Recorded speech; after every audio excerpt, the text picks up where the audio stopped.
早晨。 Morning, members.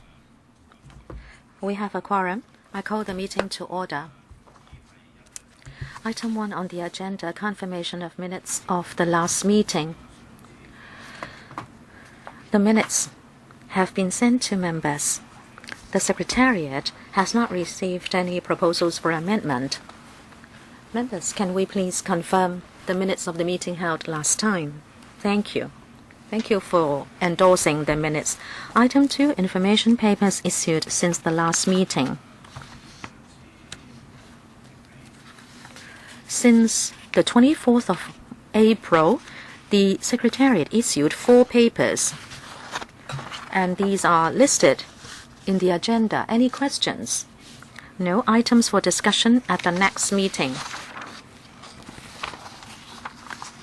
Members, please refer to the list of outstanding items for discussion so we can decide on the items to be taken up next time. The next meeting would be held on the 26th of June at 10:45 a.m. The administration has proposed 2 items. The first one, amendments to subsidiary legislation under the Merchant Shipping Prevention and Control of Pollution Ordinance, CAP 413, and the Merchant Shipping Limitation of Ship Owners Liability Ordinance, CAP 434, to implement the International Convention for the Prevention of Pollution from Ships and the Convention on Limitation of Liability of Maritime Claims. This is number 1 on the list of outstanding items. And then, further development of Hong Kong's port and maritime services. This is item 2 on the list.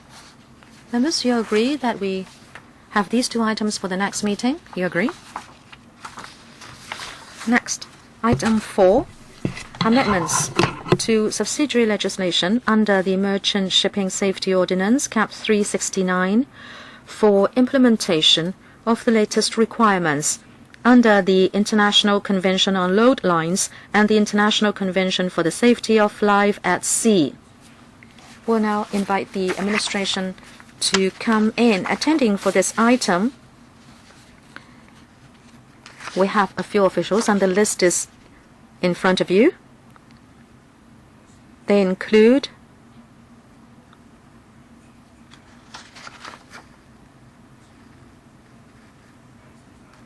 Mr. Liu Chiu-fai, Senior Surveyor of Ships, Technical Policy of the Marine Department,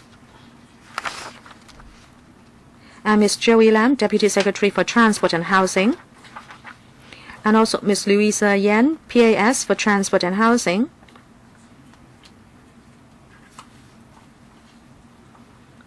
Mr. Yu Ying-wai, Assistant Director of Marine Multilateral Policy, and also Mr. Lui Kam Leung, Senior Surveyor of Ships Planning and Training from Marine. Last but not least, Mr. Henry Mack, Assistant Secretary for Transport and Housing. First, we'll ask the administration to walk us through the paper, please. I know you have a PowerPoint. Yes, Chairman. Good morning, members. Today, we'd like to seek your endorsement of our proposed amendments to the Marine Shipping Safety Ordinance.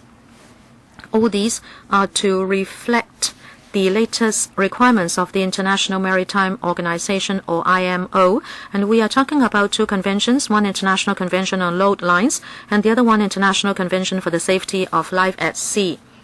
First, let me talk about the Load Lines Convention first. What is it? Ships cannot overload because they can capsize. Therefore, under the Load Lines Convention, ships are required to draw a load line, and when they load cargo, it should not exceed this line. In different regions and given different weather, the water has different capacity, and you can see within the square or rectangle, you can see the load line and how it functions in different water regions. We are making 4 technical amendments to the load lines convention. 1. Improving the accuracy in freeboard calculations. What is freeboard? It is the vertical distance between the main deck and the water line. If the freeboard is exceeded, it will not be safe. In the past, we looked at the shape and also the length of the vessel. But as the vessel travels at sea, waves would wash onto the hulk. And this may affect the safety of travel. Therefore, the IMO has asked to use another way which is more accurate to calculate freeboard. This is our first proposal. The second one is to strengthen hatch covers. So when a ship is on the sea, it would encounter waves. This may affect navigation safety. So there is a requirement that is hatch covers would have to be installed so as to prevent water from entering the cargo holds of ships. So for the latest amendments is to require hatch covers to be strengthened and to be more watertight, so that when the ships sail,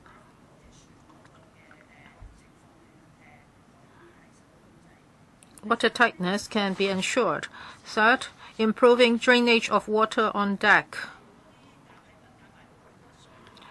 If water is accumulated on the deck, the ship will be affected, and also the crew working on deck will also be endangered. So the IMO requires freeing ports to be increased, or areas of freeing ports to be increased. The fourth one is about ship stability. It's mainly affected by the water's buoyancy and the weight of the ship. IMO recently added a new factor to ensure that ships have adequate stability. So it also covers pressure and wind. In the past, it was not a mandatory requirement, but for this amendment, the stability has to be included in the mandatory calculation. Next, I will talk about solars. I believe members have heard us talk about solars many times. There have been a number of amendments. Solars covers 14 areas. Today, we are mainly focusing on the safe transport of ships carrying liquefied gases in bulk. First, increasing the separation distance between gas tanks and side shell.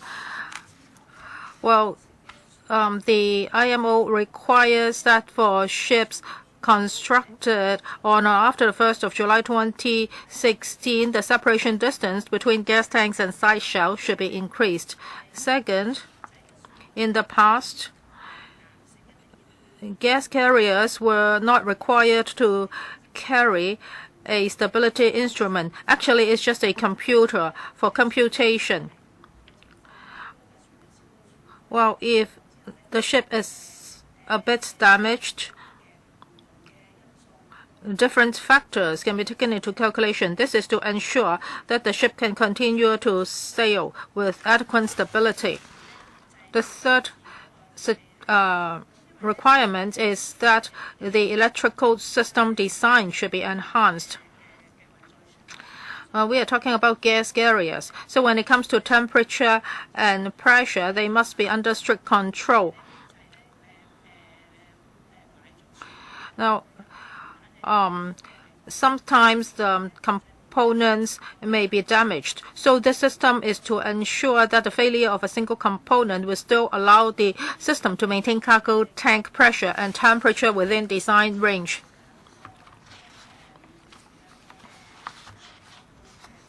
So here are two sets of proposals.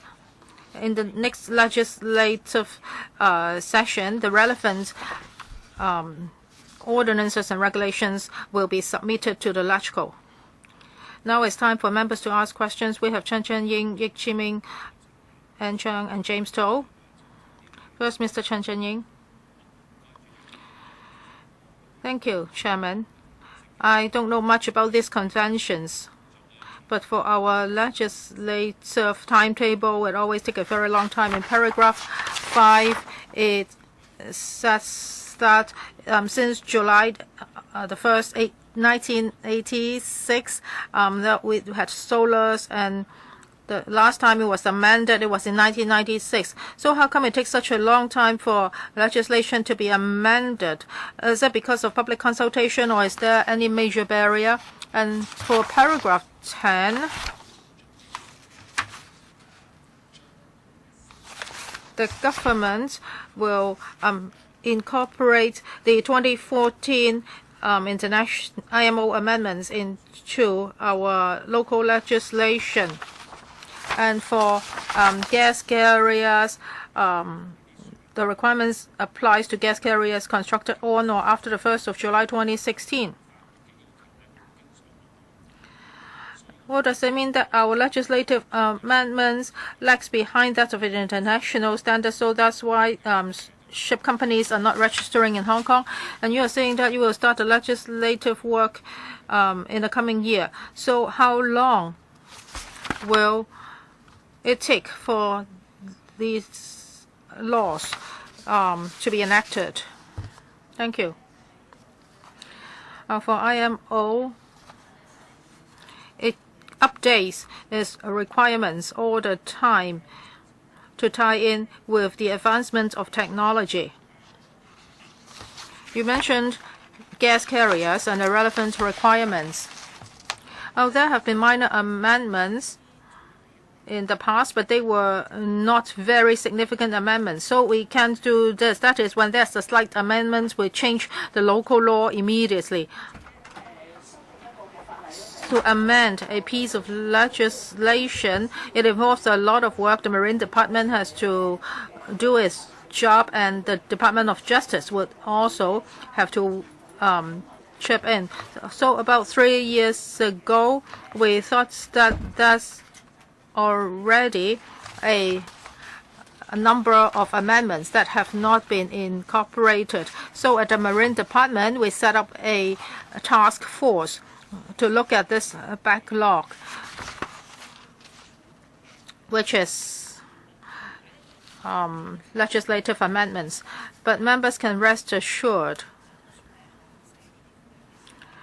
when it comes to the implementation of these conventions, even though we haven't legislated, the Marine Department would send circulars or informations to merchant ships so that they would know what they need to do, because they would call at different ports all over the world. So with such notification, they would know what to do. As for ship registration, Hong Kong has done a very good job in this regard.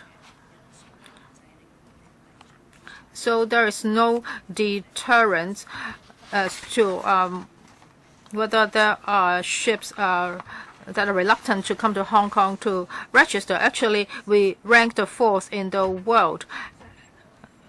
Our detention rate is only 1%, and we are doing a much better job than most countries in other parts of the world. Mr. Yik, just now, the Deputy Secretary has given us a very clear description. Now, when it comes to marine legislation, sometimes we do lag behind. Well, Hong Kong is just one port, and these ships have to call at different ports, so they have already been following international standards. I have consulted the industry. They have no objection to this because they are already following the requirements. As Mr. Chen Chen-ying said just now, well, in terms of legislation, sometimes we lag behind. And I think at the last legislative term, you got extra resources. So I hope that you can speed up your work. Now, for other laws, would we be implementing them ahead of other countries? For example, when ships are berthed in Hong Kong, they have to change to low sulfur fuel. And now I think the Pearl River Delta is going to implement that. So the shipping companies will look at international laws. So I think we should work hard so that the IMO requirements can be incorporated into our local legislation as soon as possible. The industry doesn't object to that. Yes, I agree, and I would like to thank Mr. Ye for his support. We have set up a task force. We have already cleared 2/3 of the backlog. Now everything is running smoothly, and we will continue to work hard. Thank you. 2/3. So you still have 1/3 left. Do you have a timetable for that? Yes, we do. We hope that in the coming 2 years, we can also clear the 1/3 of backlog. But for the IMO, it constantly changes its requirements. So when we reach the destination, there will be another destination. So we are trying to come up with ways to keep closer to the requirements. Miss Angel? I would like to find out more. In the paper, you say that the local legislation would be amended. So for the ships that were constructed before the 1st of July 2016, they won't be affected by this round of legislative amendments, right? They do not have to reprovision their ships. Yes, correct. When I read the paper, well, maybe I missed it, but I want to know why is the line drawn at the 1st of July 2016? Well, the IMO made such a requirement.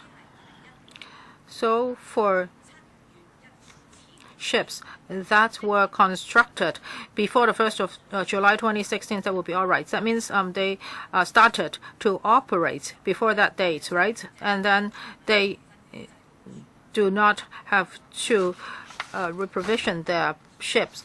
And if the ships started to operate on the 2nd of July 2016, they have to follow the new rules. As for the exact construction dates, maybe I'll ask for the help of experts. Now, if they need to modify their vessels, do they have to do anything?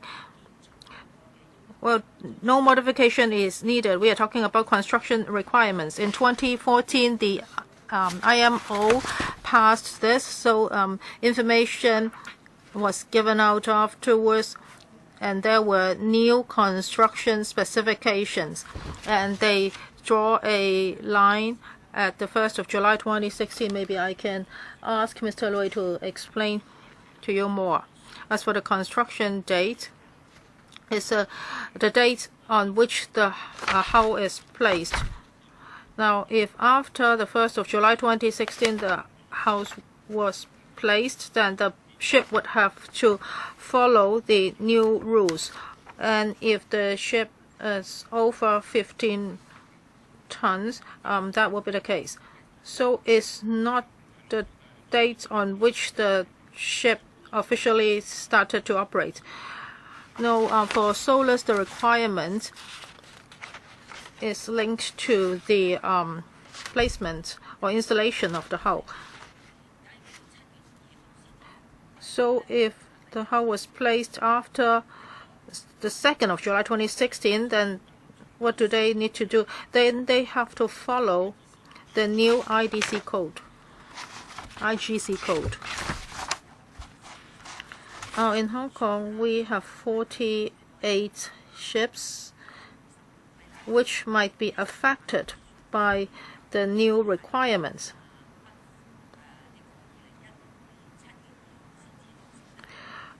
Are any of them constructed after the 2nd of July 2016?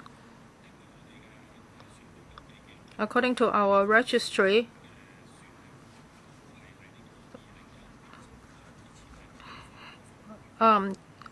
all the ships were constructed or their house were installed before the 1st of July 2016. So no ships in Hong Kong will be affected. Right. I would like to follow up on this question. So for the installation of, how do they have to tell you when they do that? Because we do not want this to become a point of dispute. So for every procedure, they have to inform the Marine Department in order to avoid dispute. Chairman.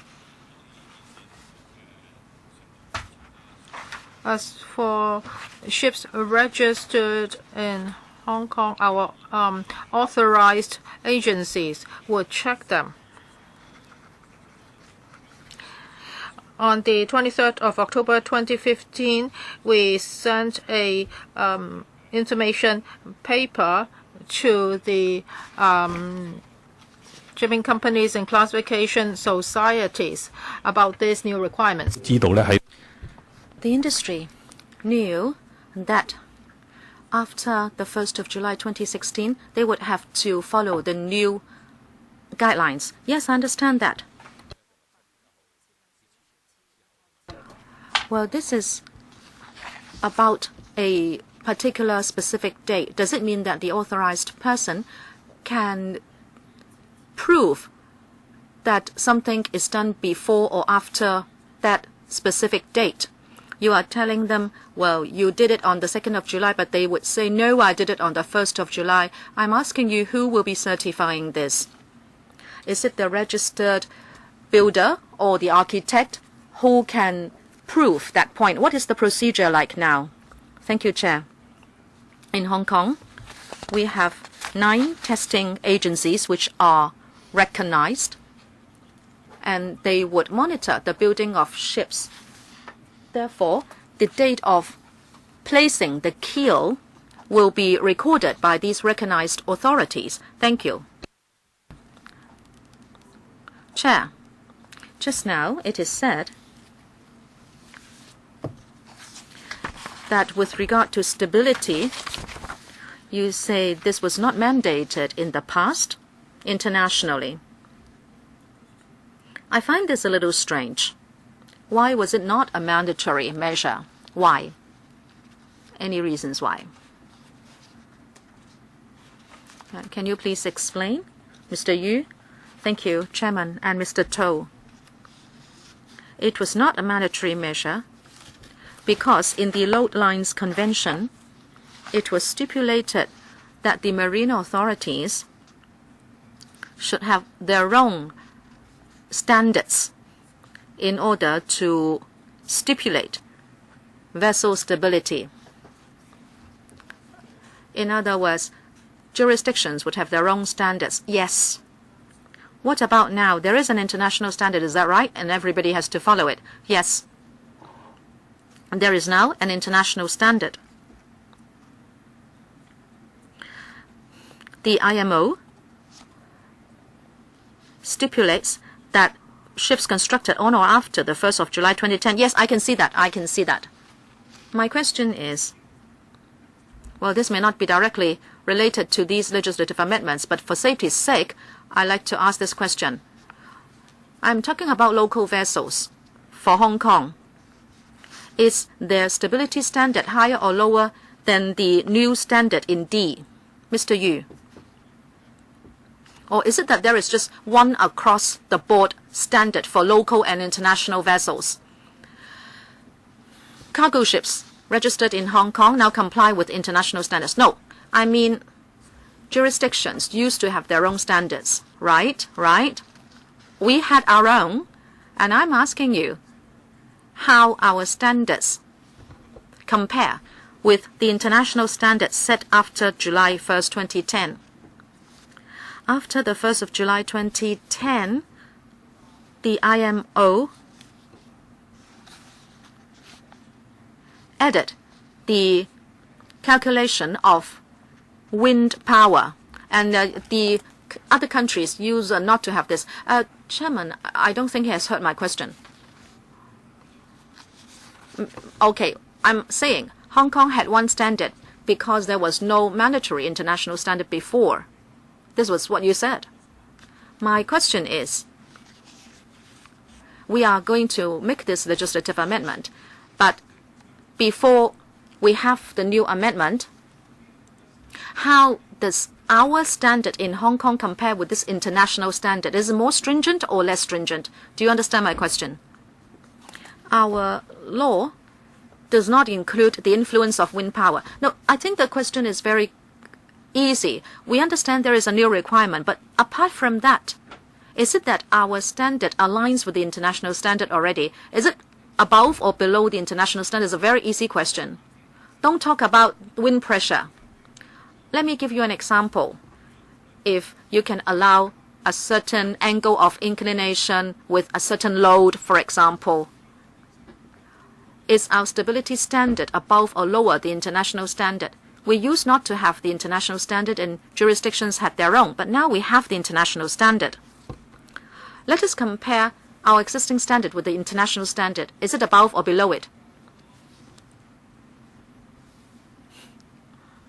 In our laws, the standard is lower than the international standard. Okay, if that's the case, then that triggers another question. When we implement the international standard, it would mean that many of our ships built at an earlier date would not be able to comply with the international standard. I'm talking about domestic vessels. My next question is, does the administration intend, or do you think it is necessary to raise our local standard to have it align with the international standard, or are there exceptions so that you don't think it is necessary? Thank you, Mr. To, for your question. Domestic vessels are smaller. They are not ocean-going liners. We will review the situation on the ground of safety. We do not rule out amending the local merchant ships laws. Okay, I'd like to ask for some written information, please. I'd like you to compare the existing local standard with the international standard. It may be a little technical, is all right, but just give us a table and tell us the differences between the two sets of standards, all right? Okay, let us have the information after the meeting. Mr. Yu Si-wing. Thank you, Chairman. Mr. To talked about the international standard. Hong Kong is an international city, and of course we want to comply with the international standard. But as you know, we have many ships built at different times being used in Hong Kong, and even the captains may not be as educated as those in overseas countries, and they have been steering vessels of different sizes for many years. I would say that we need to strike a balance between our standard and the international standard. We have to look at the situation on the ground and the facilities on our vessels instead of just going for the international standard, because you may make it difficult for the entire maritime industry to survive. And I'm not really talking about development. We just need to survive first. And also there are many small domestic vessels, including pleasure boats. Have you talked to the industry about this international standard and how they need to enhance the hardware on their vessels gradually? Do you have the measures and the timetable so the industry can gradually upgrade their vessels? Is there any progress in this regard? Thank you, Chairman. We are proposing the amendment which will affect ocean-going liners and not the pleasure boats in Hong Kong. But we have been keeping close liaison with the small vessel operators in Hong Kong. Will there be measures that will be made for pleasure boats in Hong Kong? Say, if this is going to be implemented smoothly with the ocean-going liners, will you do the same gradually with medium-sized and small local vessels? We haven't started that process because we are talking about cargo ships and ocean-going liners. They are completely different from pleasure boats. But if there is anything that needs to be done and that affects pleasure boats, we will have a mechanism to consult them. But these do not affect local vessels. Okay, no more follow-up. I have a question. I don't seem to see any penalties in this paper. Are there penalties? And how do you do your inspections? If ships do not comply, what do you do? Thank you, Chair. The penalties are in the ordinance. There are not many.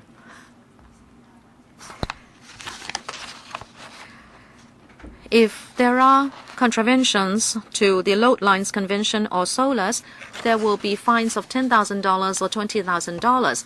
And actually, it's not fines that matter, but these ocean-going liners will visit different ports. And the ports have international responsibility to random check the vessels.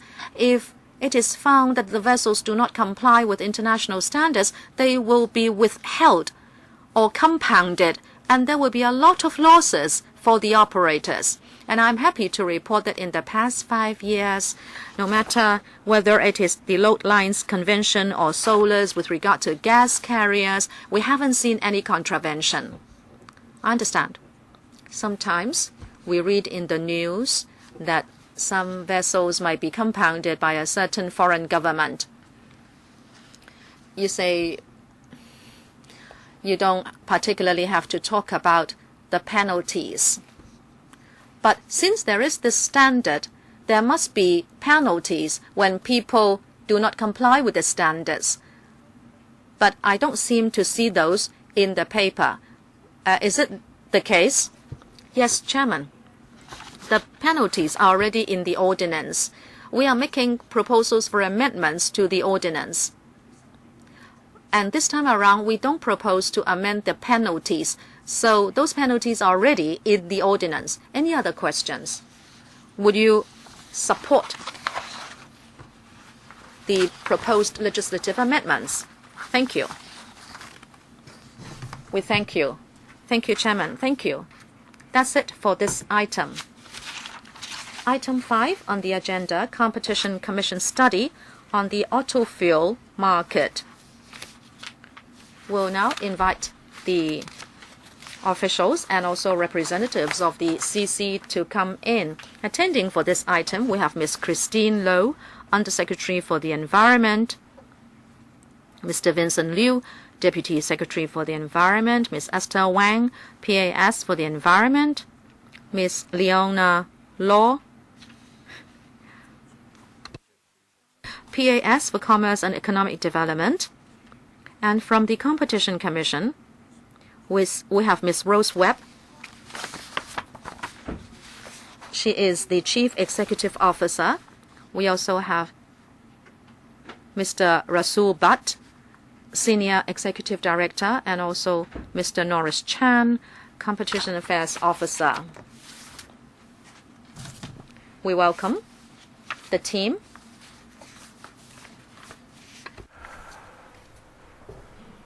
Well, welcome back again.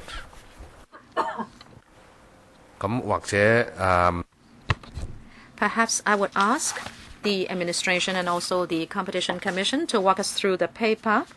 Who will speak first? When you're ready, please make your presentation. I'm going to ask my colleague, Mr. Butt, to give the opening Okay. remarks. Mr. Butt. 主席， Chairman.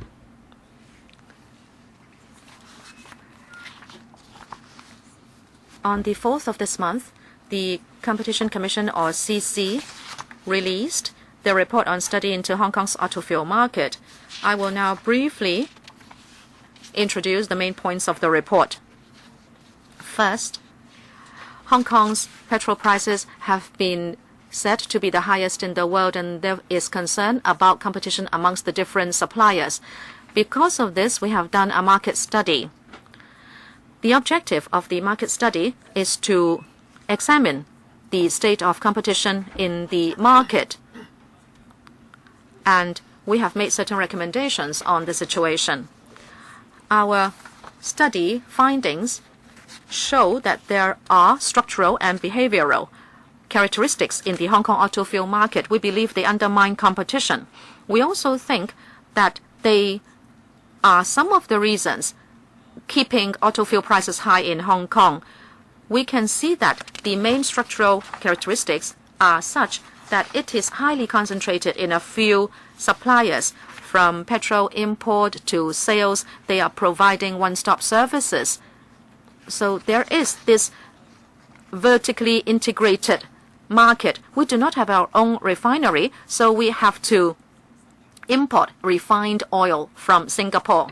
未入 As for petrol and diesel, before they go to the storage facilities on Qingyi, they would have to spend a lot of money on duty and manpower, and also we have to take land costs and government rents into consideration. So for most of the operators, their cost structures are more or less the same. So in the market, we do not see low-cost operators that can break through.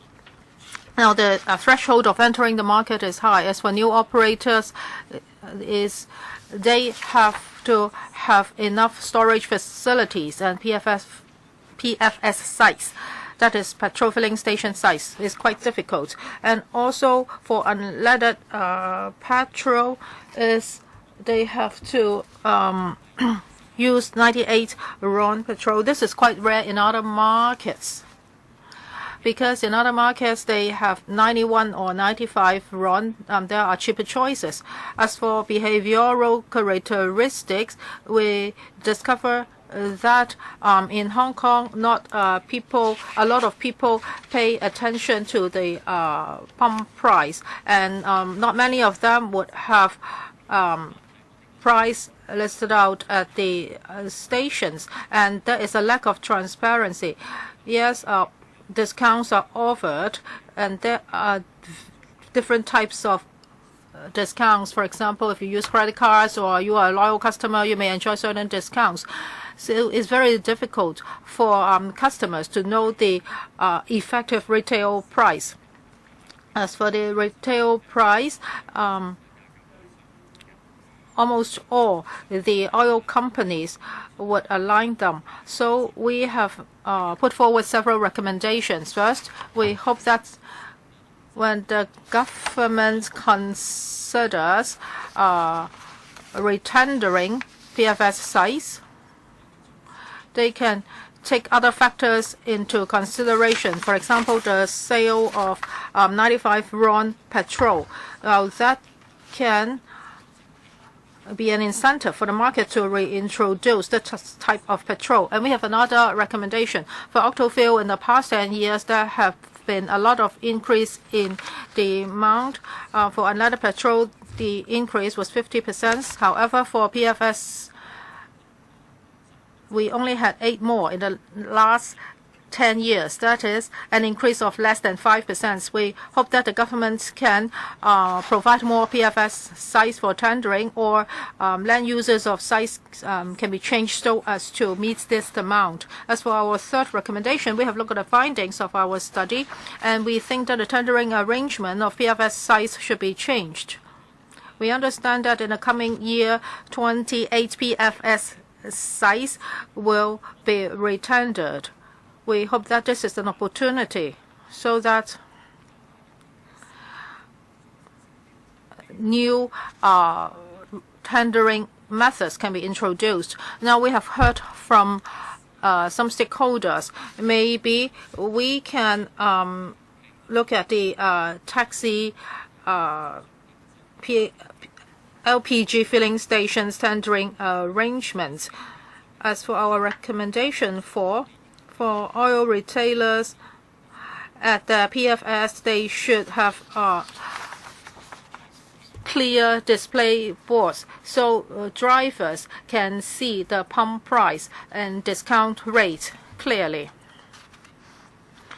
Fifth recommendation, we hope the government can look into different ways to make improvements, particularly when it comes to storage facilities and the supply sources of petrol. The market entry threshold should be lowered so that more competitors can enter the market.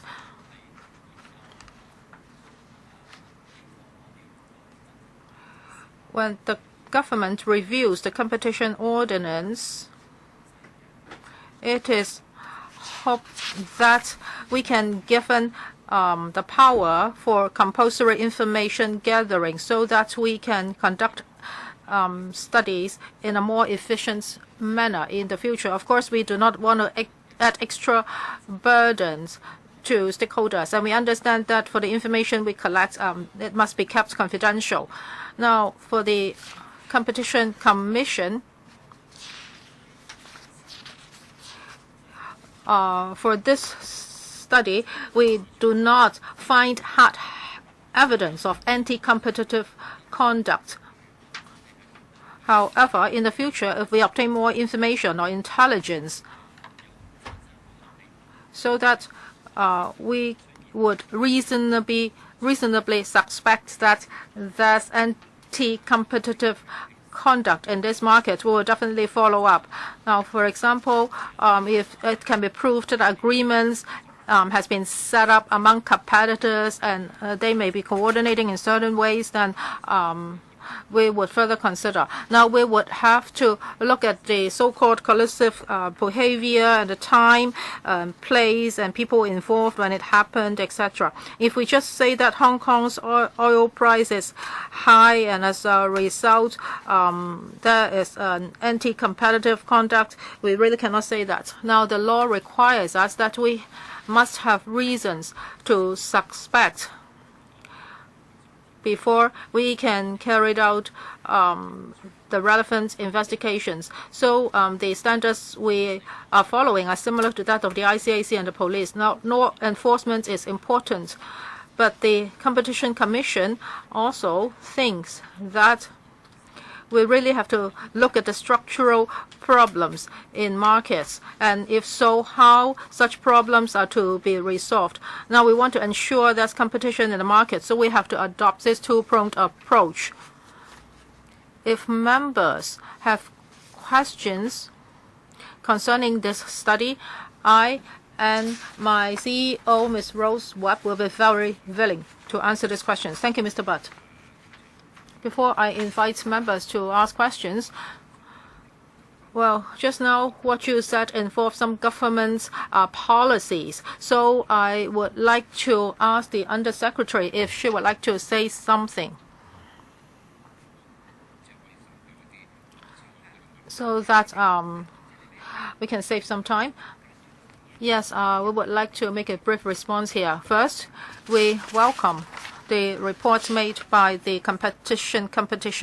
Now, I think it's the third studies of this kind in the last dozen years. A lot of observations have been made very clear, and there are 6 recommendations. As for the last recommendation, that is about the competition ordinance and whether sufficient power has been given to the Competition Commission. I'm not going to comment on this point, but for recommendation 1 to 5, I can tell you my initial response. As for the first recommendation, yes, we are very interested in doing that. That is, for the PFS, how can we make sure that more information can be displayed. So when you drive into a PFS, you would know whether there's discount and what the effective retail price is. So we agree to this. And secondly, well, for our next round of retendering, would there be better ways to promote competition? We adopt an open attitude in this regard. Now, the Competition Commission may have heard about the super bid that we did before. Our colleagues have discussed with the Competition Commission about this method. So the next round of retendering will come soon. So we will continue to consult the Competition Commission and the public. Their views will be taken into account. So these are recommendations 3 and 4. That's another point. That is whether the number of PFS sites can be increased. This is quite difficult. Hong Kong is small, and in urban areas, if you want to add anything, it would be difficult.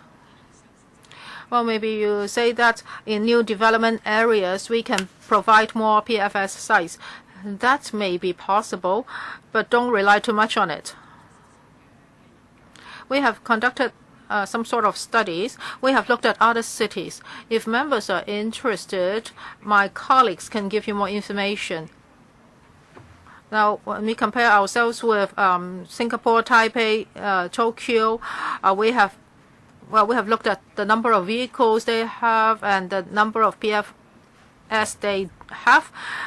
After the comparison, we find that Hong Kong doesn't lag behind. Well, of course, if there are more PFS, it will be more convenient. But does it mean that Hong Kong doesn't have enough PFS? I think the presence level is acceptable. If you want more figures, I can give them to you later. So for recommendation 2, that is to increase the number of PFS, that's not easy. First, they also asked about 95 RON. We don't object to that in principle, but we have to make further studies. Now, all companies import 98 RON. This suits all vehicles. Well, would there be a price cut of 10%? We have reservations. But we can look further into that. As for the last one, that is structural improvements. Well, Hong Kong's problem is we have limited land and other facilities. Now, can more oil tanks be built, and can these oil tanks be used by others? Well, this is more complicated. Will the government build its own oil tanks? Some people would ask that.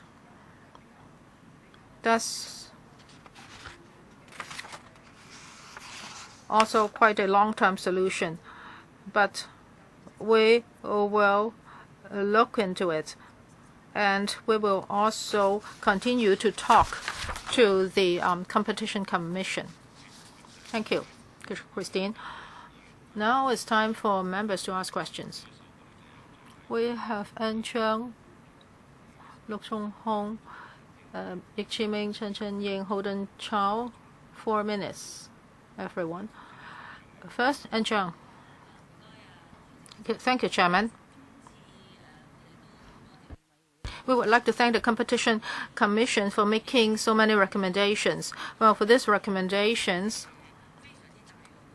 well, they are very reasonable, and I think for motorists, they would think that these recommendations are practical and they should have been implemented earlier. No matter what, we would like to thank the Commission for putting them forward. Chairman, I would like to ask this. Just now, the Undersecretary said that as to whether 95 RON should also be sold in Hong Kong. Well, for 98 RON is suitable for all vehicles. For 95 RON, I think it's used by many private cars in other countries, and the price is dozen percent lower. So I would like to ask the Undersecretary for 98 and 95. Well, 95 cannot be used on which type of vehicles, and how would its impact on the environment? I think there are also 93 and 90. There are many choices in other countries. My colleague can supplement later. We are not looking at it from the angle of environmental protection. For 95, it's also feasible. However, in Hong Kong, our PFS are very constricted. So how many types of petrol can be provided in a PFS? Now they are importing 98. And this is universal. Now, in other countries, 95 is cheaper than 98, and consumers have a choice. So when you go into a PFS, you have two choices. And some people are already satisfied with 95. In Hong Kong, this may be a structural problem. Now, if you import one type of petrol, it would convenience the operation, and the price would also be affected. It's not that we are not going to consider it. We will consider it. However, if this is done, what would the effect be? Some PFS cannot provide two types of petrol, and eventually the price may not be 10% less. We'll have to take another look, and I have to state this clearly. We are not considering this from the angle of environment. We are not saying that 95 RON is unacceptable. If that's the case, Chairman, I'd like to follow up.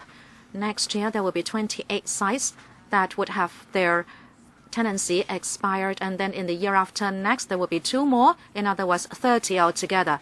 I'd like to know when their tenancy is or expire. Does it mean that they will all be put out to tender again?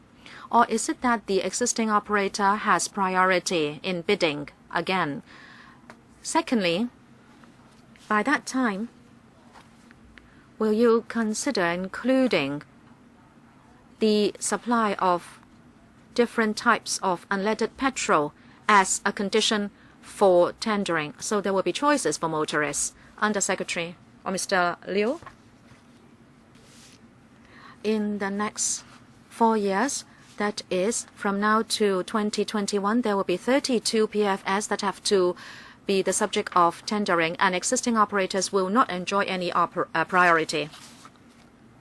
As for 95 RON petrol, as the Undersecretary said, we will give it very careful consideration to see whether it is feasible. If yes, we will see how it can be included in the tendering documents. Thank you, Mr. Michael LUK. Chairman, housing is expensive in Hong Kong, and secondly, our petrol is expensive as well. Both commercial vehicles and private vehicle owners suffer from high oil prices. Is there any collusion, any anti-competitive behavior? Well, now we can't have hard evidence, we have the suspicion. But then there is some data that is very clear. The gross margin for the last 11 years from 2005 to 2016, 72% more for petrol and 158% for diesel. That is the gross margin. I'd like to ask the Competition Commission how you can calculate the increase in net profit. If you don't have a way to calculate it, have you analyzed why the gross margin had shot up by so much? I think many people are interested in knowing the underlying factors. Of course, one of the issues is, as Ms. Ann Chang was saying, many motorists would like to have 95 RON unleaded petrol, which should be cheaper. In overseas countries, it is cheaper by 10%. And I'd like to ask the Bureau or the CC, if indeed we introduce 95 RON into Hong Kong, supposing the operating cost and the duty would be the same, how much cheaper would our petrol be? And then another question. There are 4 major oil companies in Hong Kong, and they all get oil from the refinery in Singapore. Well, Singapore is not that close to Hong Kong, and I think the transportation cost would be high, and also the production cost, manpower cost in Singapore are not low at all.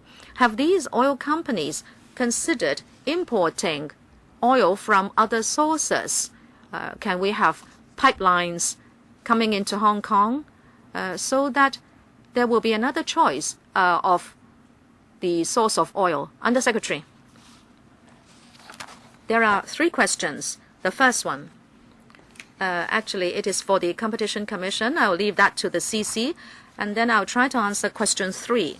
Why is it that so many people, and not just in Hong Kong, but in Asia, they all buy from Singapore? It is because in Asia, Singapore is quite a big refinery center. If you ask whether we can buy from other places, for example, the mainland, whether we can use pipelines to import oil into Hong Kong, well, I think it is not feasible at the moment. That is why you will see that we will still use tankers to import oil from Singapore. What about the gross margin? I think, to be fair, since Hong Kong we have a duty on petrol, well, the gross margin doesn't include the duty. Okay, let us know the calculation of gross margins, including and not including the duty. I'll give you back your time, Mr. Luk. And also 95 RON, the price difference. Can we have some comments, please? Chairman, and maybe for gross margin, how does our gross margin compare with other countries? Chairman, Mr. Luk mentioned the information about net profit and whether we have any information about the net profits of companies. We don't, because we tried to ask the oil companies about their net profit. But since we do not have mandatory powers to gather the information, the oil companies thought that net profit information was commercially sensitive, so they did not give it to us. Internationally, competition authorities also ask oil companies for information on net profits, because from net profits you can see how the competition situation is. But in doing this study, we don't have information on net profits. That is why in the report we could only comment on the gross margins. Mr. Luk also mentioned that if we introduce 95 RON unleaded petrol, have we done any assessment on the price difference? Frankly speaking, it is very difficult to do that assessment. We can only say that we look at other countries where there is supply of unleaded petrol with different RON values. Say in Singapore, the difference is about 15%, London 8.9%. And even if we don't look at overseas countries and their price differences, we can just look at Hong Kong. In Hong Kong, there are 2 kinds of petrol. One standard, the other one premium. In fact, they have the same RON value, meaning 98. Actually, the difference between the 2 kinds of petrol is over $1 per liter. Our view is, if it is the same RON value and there is already a price difference between 2 types of petrol, then perhaps there should also be a price difference between 95 RON and 98 RON. But we cannot do any accurate assessment as to how much cheaper 95 RON will be. It's very difficult for us to say for the moment. We can only look at overseas experience and then look at the difference between the 2 types of petrol supplied in Hong Kong. Mr. Frankie Yik. Thank you, Chairman. Basically, I welcome this study by the CC. But there is one point I beg to differ, and I address that first. You say that you cannot see any ruckus and feathers pricing. Well, but my study at my ward office and also the Consumer Council's study show that there was this situation, and the Consumer Council says that they are slow in reducing prices by 4 days. So I can't agree with you that you have not observed any ruckus and feathers pricing. Secondly, I'd like to address another point you mentioned. You said that through different discounts, oil companies are attracting customers. I talked about that at other panels. I think this is unfair, especially when it has to do with diesel. If you are a large customer, you can have $5–6 cut out from 1 liter, but then if you are a single operator, you will only enjoy a discount of $1, $2. This is so unfair for the businessman involved. If you are a single operator, your operating cost would be much higher. And I told the Bureau many times that you should monitor the price of diesel. As Mr. Michael Luk said, why are their gross margins so high? We know that diesel is cheaper at import than petrol. But then if you look at the margins are so high, or else why would there be $5–6 discount for large fleet operators? I hope the Bureau will look into this. And Chairman, I wrote you a letter before the panel. I hope members will make reference to that, because I won't be able to thresh out all my points within 1 or 2 minutes. But looking at this report by the CC, to a certain extent, Mr. Butt, if I understand you correctly, I think that you agree that my proposal can be considered. I am asking that there should be the lowest bid that will win the tender instead of the one proposing the highest land premium winning the bid. Well, I understand land is at a premium, but if it is at Causeway Bay, the premium should be, say, $500 per square foot, but then if it is somewhere else, it should be just $80. And also, it is unfair to NT residents now because the auto fuel price is the same territory-wide. Therefore, I'm saying that there should be a different way for tendering. You can cover the land price and then you will calculate the operating cost, and so there will be competition introduced. I'm not plucking this out of thin air because my companies also have to buy oil in large amounts, and it is just like the dedicated LPG stations for taxis, and they go by a formula. I introduced this to the Consumer Council, and to a certain extent they said that this would be a way to introduce competition. But how can it be implemented? At the time they asked me, would it be like the LPG stations for taxis and people would line up for gas refill? And I said no, because private cars do not change shifts at 4 p.m. altogether. And also, Hong Kong people would treasure their time. They would not go to another district just because of 10 cents or 20 cents discount.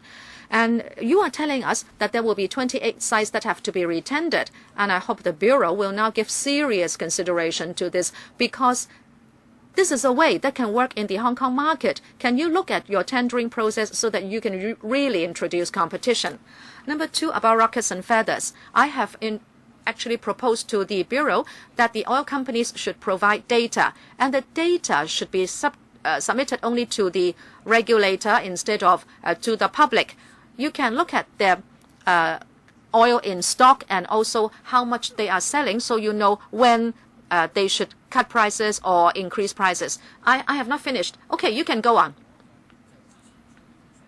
When I issued the letter, I wanted members to have time to read it first, so you will understand what I'm trying to say. Now, perhaps the CC or the Bureau will care to comment. Under Secretary, on land premium, you will understand that this is not the policy of the Environment Bureau alone. In the short term, I cannot see any land for commercial use would be inexpensive. I did not say that land should be cheap. I was saying you could go for the market premium, if it's $500 per square foot or 800 per square foot in Causeway Bay and also $80 per square foot in the NT, is all right. You can charge different premium at different PFS. Well, I was saying this depends on how the government looks at land as a whole. But you can take that view back because the PFS are at different locations. They should fetch different premium. And members of the public and members here know that some land should be less expensive, so you should charge a lower premium. Can you go back and consider this? Next, Mr. Ronick Chan. Thank you. Chairman, we always do studies because we want to find a way to reflect the reasonable aspirations of motorists. With regard to recommendations 1 and 2, I have the following comment. Many members support the introduction of 95 RON. And then on page 6, actually from October 1991 to March 1992, it was introduced, but within less than a year, all companies removed it from the market. Can I ask the CC, did you look into the reason why?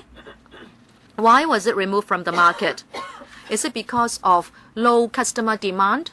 Because next year, say for example, we may mandate that they should introduce 95 RON. However, they can say that they can provide less discount on 95 RON and they provide a lot more discount for 98 RON, so that the prices of the two kinds of petrol would not reflect their true cost. And then sometime down the road, they will say there is not enough demand for 95 RON. Let us remove it altogether from the market. Do you think that that can happen?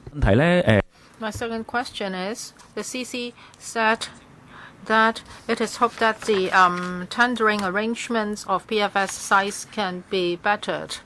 Now, for PFS in different districts, the sizes can be very different. And for certain PFS, it's so big that it can be divided into 2 or 3 stations. So do you have a minimum area requirements for PFS? It's very difficult to find PFS size now. So for certain areas, maybe you shouldn't allow a PFS to occupy such a large area. It can be divided up into 2 or 3 stations. Will you consider that? Under Secretary. For your second question, maybe my colleagues can share their views with you. Now, if the site is big, can it be cut up into 2 or 3 sites? I think we have to look at the actual PFS size. For PFS at the moment, they sell both petrol and diesel. And some of them also sell LPG. So they may require a bigger size. So we would have to look at each and every site individually. So I think along Princess Margaret Road, I think there are 3 different oil companies that are running 3 sites which are adjacent to each other. So is that considered 1 site or 3 sites? I think the member just want to see more competition. If a site is really big, maybe it can be divided into 3 PFS. So in your future tendering exercise, maybe you can look at this. How about the first question? Chairman, about the reintroduction of 95 RON petrol. We have looked into it. Why was it removed from the market? We have looked at electrical papers. We have also talked to oil companies. They say that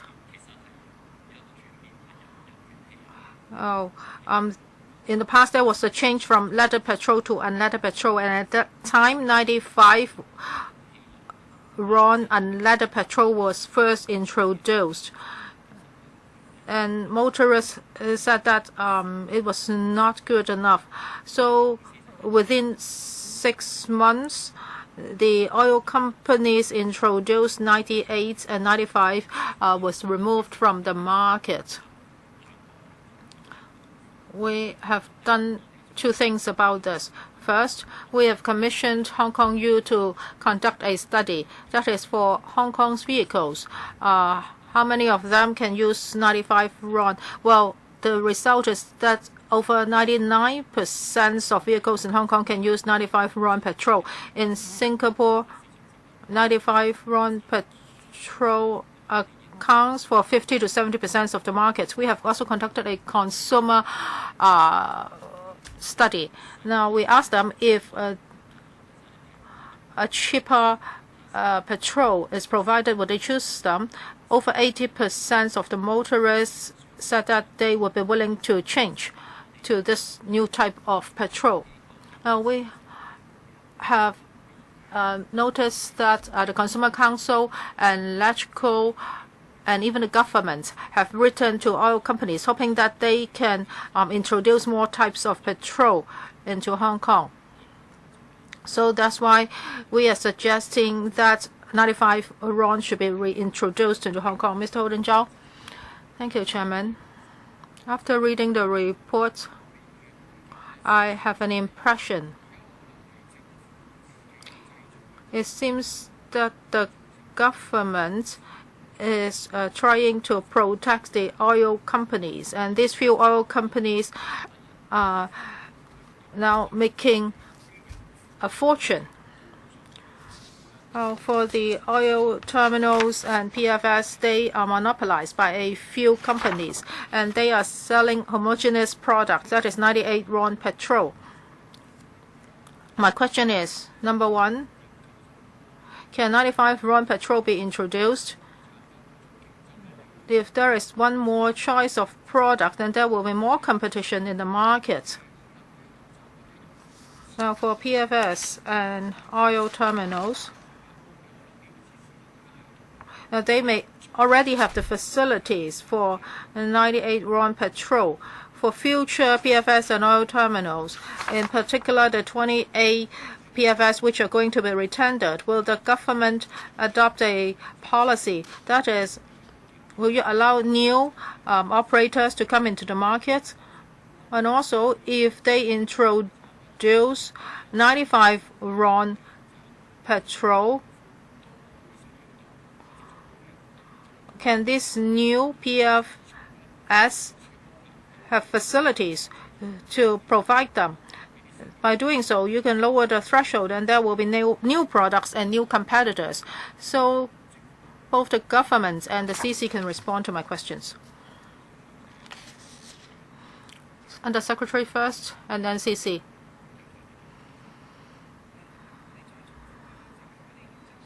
In principle, for 98 and 95 RON, we do not have any inclination. We are not saying that 98 RON petrol is most suitable for Hong Kong. As for ancillary facilities, Mr. Charles said now we have 5 oil companies in Hong Kong.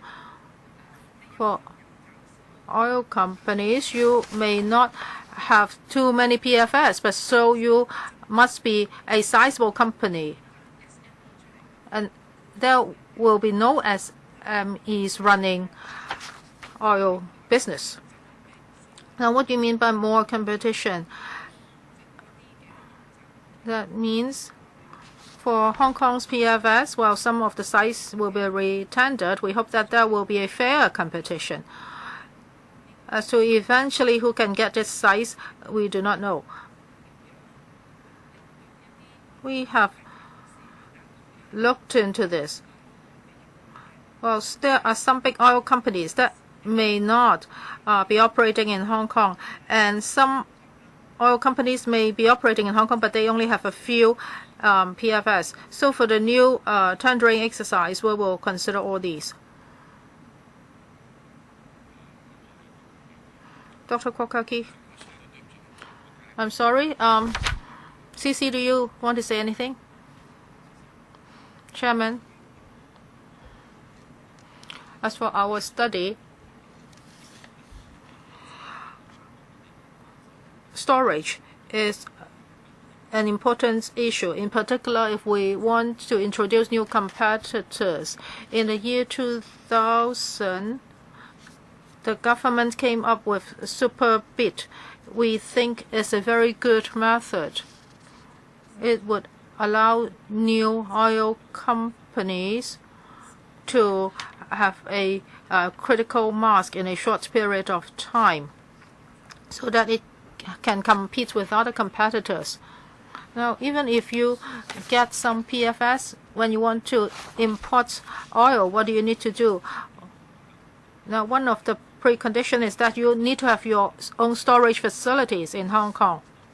In our reports, we have also included that this is very challenging. And there are many technical issues involved. So in our report, we state that this is something that you have to consider in the long run. But if we want this market to be more competitive, we really need to think hard about storage facilities. Dr. K.K. Kwok, for the Competition Commission's study, I'm a bit disappointed in it. I'm not saying that you haven't done anything. And for the anti-competition rules, I think not many members of the public would understand it. You talk about parallel pricing and price fixing. These are things very technical.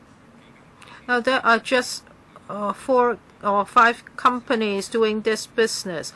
They are doing storage and retailing.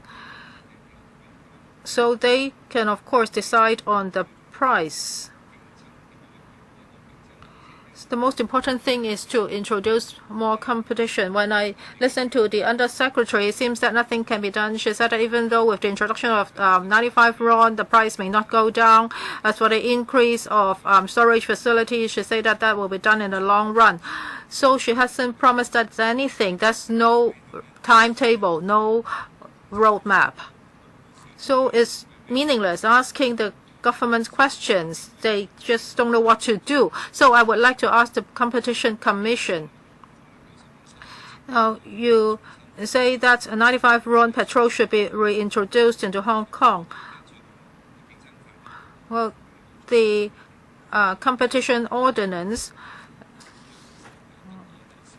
doesn't give the government power to suppress this. And do you think the rule or the law needs to be changed? I think the competition ordinance would have to be reviewed soon. So shouldn't we have a direction?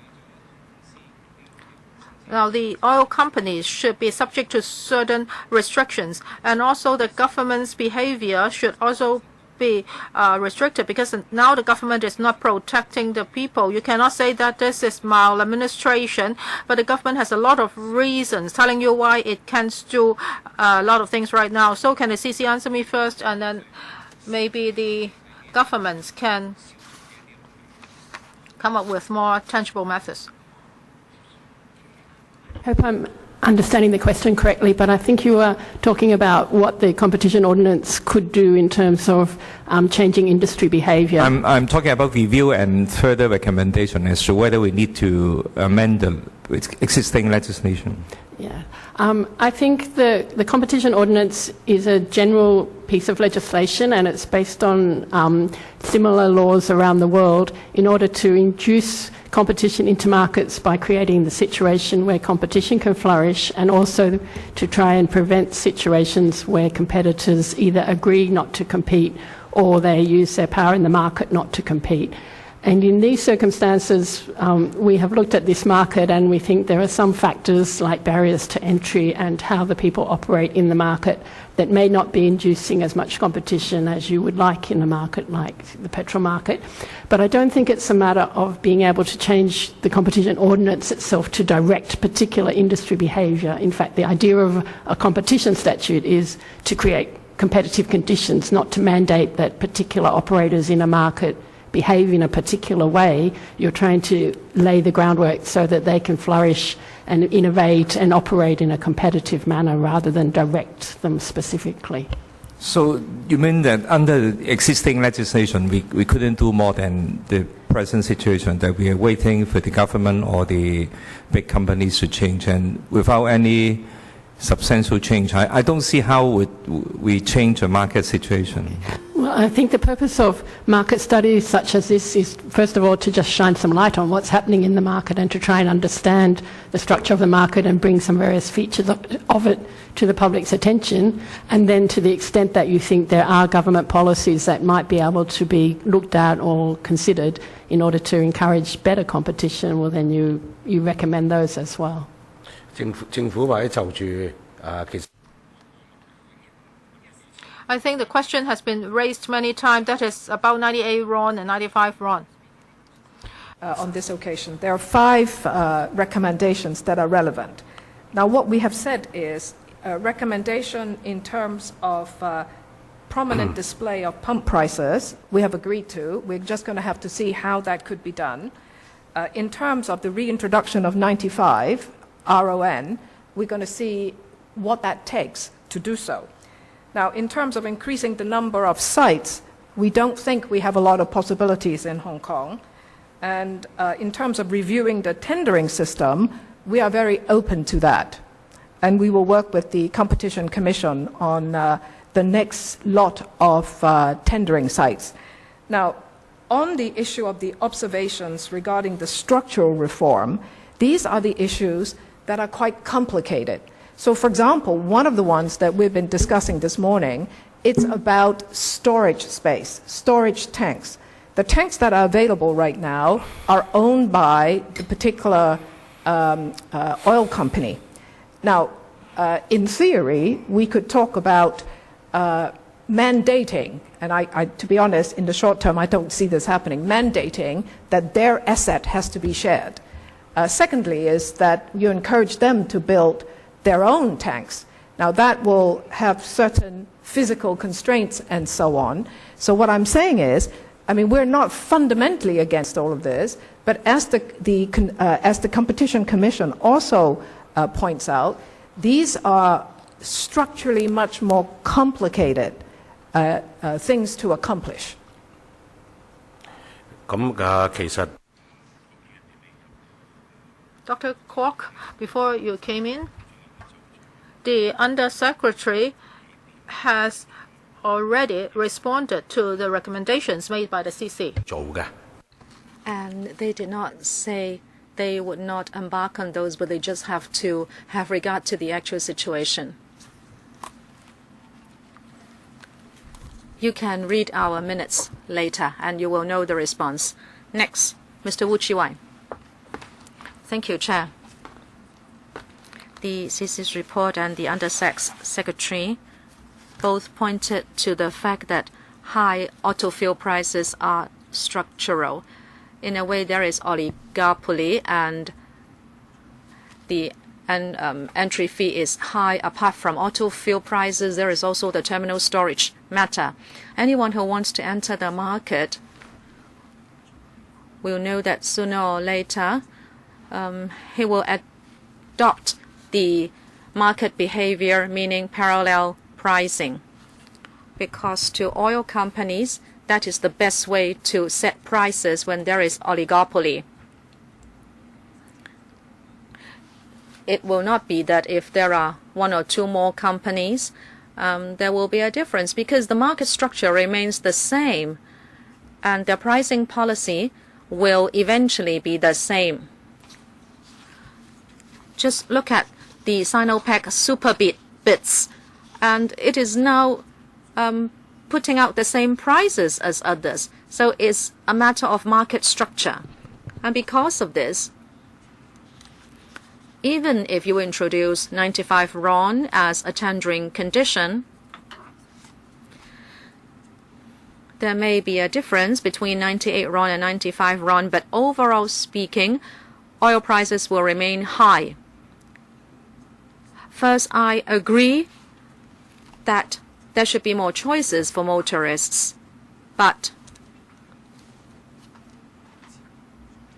if the market structure remains complicated, well, we understand that it is complicated, if the structural problem is not resolved, then my question is, does the administration have any terminal storage managed by public bodies? My understanding is that we used to have aviation fuel storage. Is it possible that some public bodies can hand over such storage to the administration for management so that market monopoly can be broken at a certain point? Well, if you have nothing, then it's very difficult for you to build a terminal storage facilities. But are there any? This is the first point.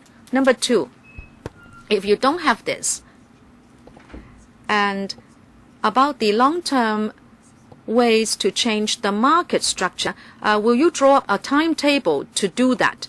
And number three, if the above two are in the negative, then there remains one question, and that is, if you want to manage the oil prices, then you will have to want to regulate it as if it is a monopoly. So I'd like to ask the administration whether in the end you would consider regulating oil prices, or that even if there is an oligopoly, you don't want to interfere into the market. Can I ask those basic questions, Undersecretary? The last one, whether we have a view, well, supposing there is monopoly. As I said, within 10 years or so, we have had 3 reports, and even the Competition Commission is not saying there is monopoly. No, I'm talking about oligopoly. Well, you have the feeling, but there is no evidence.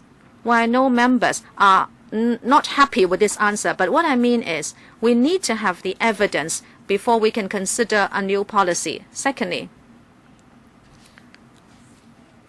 you are asking me about spare storage, right? My understanding is that there is none. If we really want to do it, it must be new. But who will build it? Is it for the government to build it so everybody can use it? Or that the tenderer, the successful tenderer, will have also to tender for storage facilities? The third question, will you regulate oil prices? Well, how can I do it? Say if they make a certain profit, well, I don't think you want us to regulate the profit margin. Mr. Yu Siwing. Thank you, Chairman. Electricity, public transport, and oil, they are basic necessities for the public. From a market angle, I think the administration should take certain administrative measures to suppress oil prices. Don't just think that this is a free market. Conceptually, you need to consider it this way. So the departments will actively consider how oil prices can be made more reasonable. What the administration can do is about the storage and PFS. The rest you cannot possibly control, but you can control PFS and storage. As Mr. Yik said, and I agree with him, that you should go through tendering. In different districts, you fix the land price. You fix the price first, and you tell people that this is the lowest premium, and because you can calculate the land premium according to inflation and so on and so forth, and then on that basis you will request oil companies to give you basic information, for example, a formula to calculate oil prices. You will have to know how and the principles behind the setting of oil prices, and then you can set a gross margin. Well, you can look at the gross margins. They are so high. 72% for petrol, 158% for diesel. Of course, these are gross margins. You know that they have such high gross margins, and if you know the formula for calculating oil prices, then you will know what the reasonable profit margin is. That is what we are doing for electricity. You allow them a reasonable profit, and the same goes for public transport. Maybe we can go in that direction vis-a-vis auto fuel. And then you can assess the oil prices. If they can't do it, then next time when they tender, you can have a demerit point system entered against them. So oil prices will remain within a reasonable range, and so there will be a fair competition ground for oil companies. Have you considered this, and will you consider it? Undersecretary, we haven't considered that, and this term of government will not consider it, because members said this is oil and many people have to use it, so there should be different ways to treat this market. But this is easier said than done. I would say that this will be extremely controversial. Well, this term of government doesn't have a long time to work with, and this term of government has no intention to look at things from this direction. Well, okay, this term of government may not consider it, but the civil service will be here, and I hope you can think about the mechanism. The civil service will continue the work. I think this direction is worth your consideration. You know, people cannot live without oil. Why is it that you are so stringent with electricity and public transport, and yet you adopt such a laissez-faire policy for oil? I hope you would be fairer to other public operators. Well, let me explain.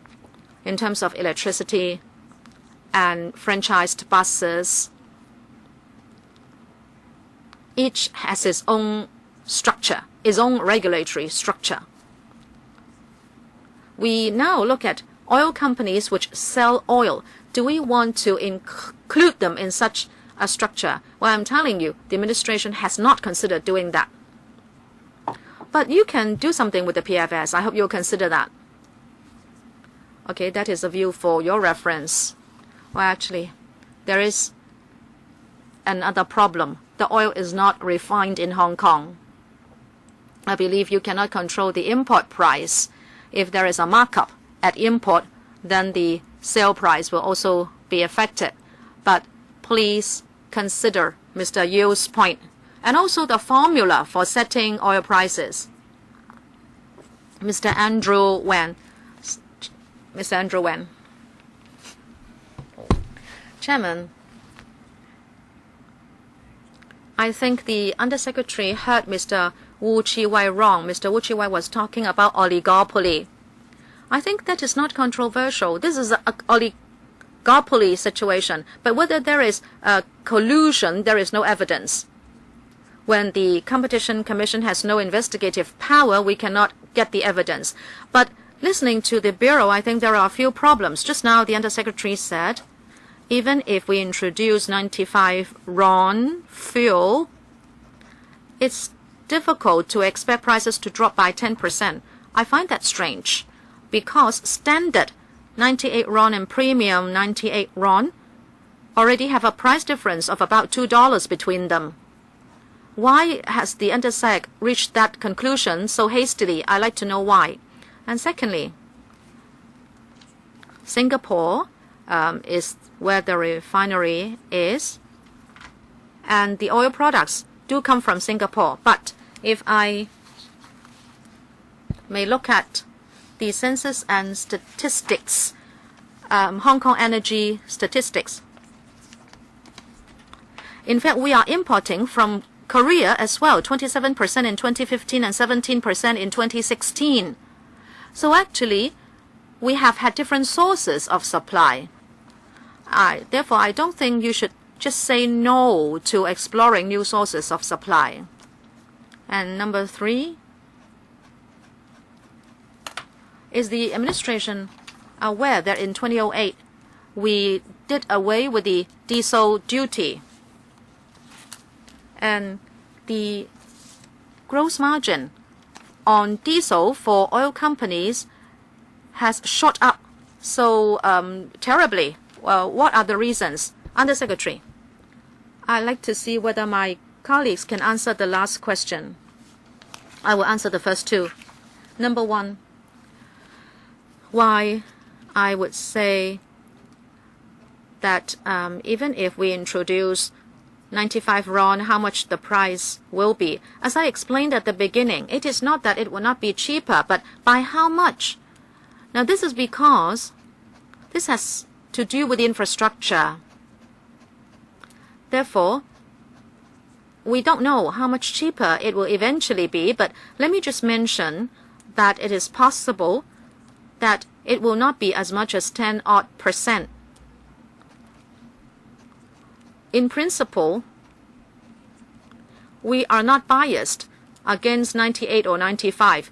If we can use it, if the price is reasonable, we will of course support it. Secondly, Singapore.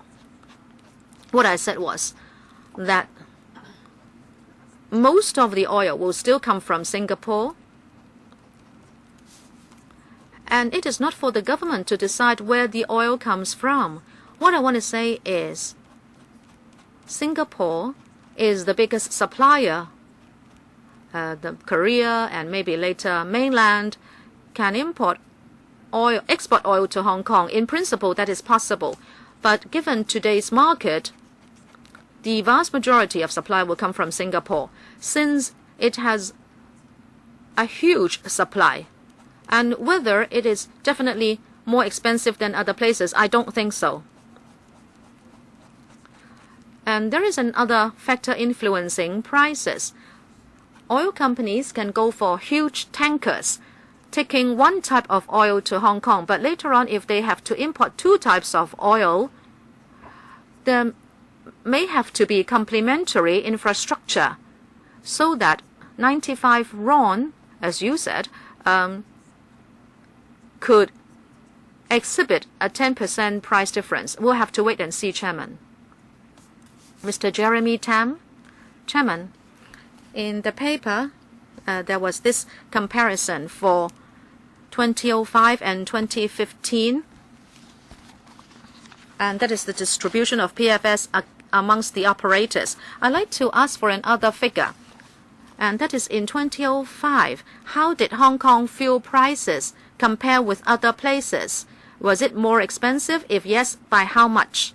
And then can you compare that with the situation in 2015? Is that difference larger, smaller, or more or less the same? Under Secretary, do we have the information? Well, for the 2005 oil price, we do not have it in hand right now. In the past few years, we have been monitoring the international oil price movement as well as Hong Kong's price movement. In the past few years, we observed that for Hong Kong's retail price is similar to that of the international movement. So you have used a lot of time to look at this, but you have missed something. In your report on page 5, the lower part, you said that, well, the government allows super bids for PFS size. You want to introduce more competitors. But when I look at the graph, yes, you have introduced Sinopec, and if you add another Chinese company to that, they already take up 27% of Hong Kong's PFS stations. These are companies with China backgrounds. So in 2005, if you conducted a study and after introducing a competitor, you can see that the differential is reduced, and that would be effective. Otherwise, you are just allowing another company to enter the Hong Kong oil market. So if you do not have these figures, it's meaningless to introduce one more competitor. Do you know what I mean? You should make such kind of comparison. Who's going to answer this question? Maybe Vincent can answer first. Well, maybe the CC can supplement later. As for increasing the number of competitors is an issue as to whether the competitor will bring in price difference, we'll have to wait and see. As for retail price, we can also look at different PFS. They offer different discounts, and the discounts may be very different. Well, you're not answering my question. Yes, this is what I want to know. That is, if you introduce a competitor, does it mean that the price will definitely go down? So you have to conduct a study. You have to compare with 2005. At that time, in 2005, there were only 2 big companies, and then in 2015, it's increased to a dozen. And I'm talking about Sinopec. In 2015, it had 38 PFS. So you are just giving a share of the market to a new company. You want to bring in changes. So you really have to compare the figures with 2005. After making a comparison, you would know what change has been brought. How come you haven't done that? I'll draw a line here. There will be no second round questions due to the limited time. Vincent, can you also answer this question? We have been monitoring the price movements in the market.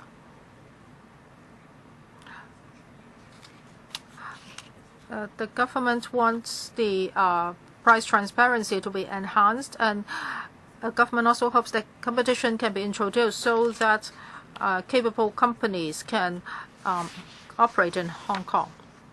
Mr. Yu Chung-hung. I'm sorry, the speaker is off mic. The government is one of the biggest buyer of petrol and diesel in Hong Kong. Have you asked the suppliers for a discount? Or when it comes to tendering, would you ask the bidder to provide you with information of discount? Would that become a condition as to whether or not they will be awarded a bid? Can you provide us with the relevant discount figures? So for this discount raise, have you negotiated with the oil companies? Vincent? Now for the government's fleet, when it does procurements, it would get a certain discount, but I do not have the detailed information in hand right now. I can provide you the information after the meeting. How about the negotiation for procurement? That information will also be provided after the meeting. For the recommendations made by the CC, the Undersecretary has made some responses. For future tendering exercises, I believe there are different sizes of sites involved.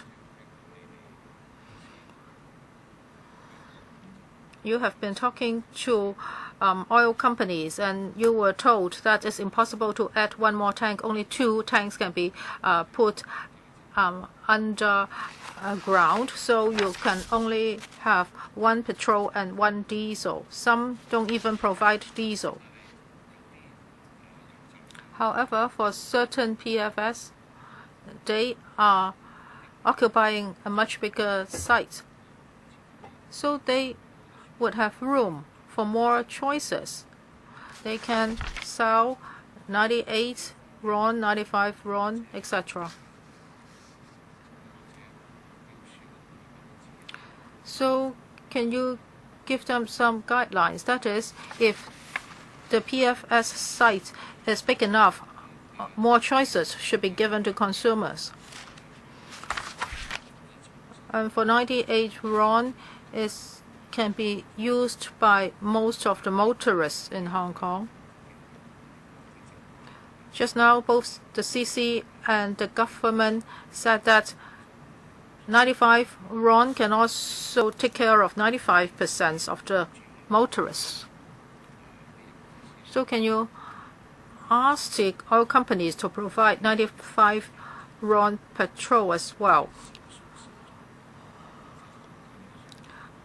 Well, certain motorists which are driving high-performance cars may want to use 98, but 95 should also be provided to other motorists.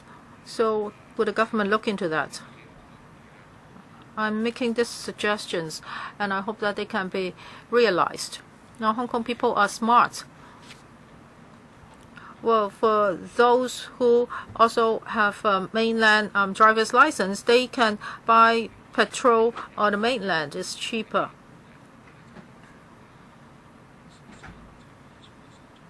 And I think they are providing 96, 95, and even 90 RON petrol on the mainland. More choices should be provided to consumers, and that would also encourage competition. I hope my suggestions can be considered by the government. In particular, many PFS sites will be retendered again soon. Hong Kong market is small. Some oil companies may not be interested in us. Now, BP was in Hong Kong, but now it has withdrawn. Some companies may still not want to give up Hong Kong's market. However, I hope that you would help Hong Kong people solve this problem of expensive fuel. I hope the government will look into this. Under Secretary? Thank you, Chairman. Our members have asked a lot of questions and made a lot of comments. Some members may think that I'm not too supportive. That's not true. For 95 RON and 98 RON, of course, it's good to have more choices. We do not object to more choices in principle. The most important thing is to make the tendering arrangement better, and we also hope that prices can be lower and more choices can be given. We are also working towards these directions. So I think members' views are very clear. We all hope that more choices can be given to the public. And if the competition is greater, the price will go down. So I would like to thank the CC for its report, and I hope that the government would handle the issue as soon as possible. If there's any new progress, please come back to report to us.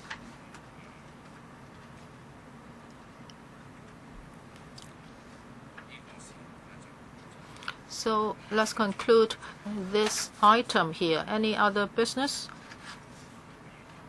Any other business, members? No?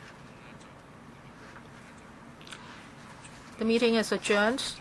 The next meeting will be held on the 20th of June. Thank you.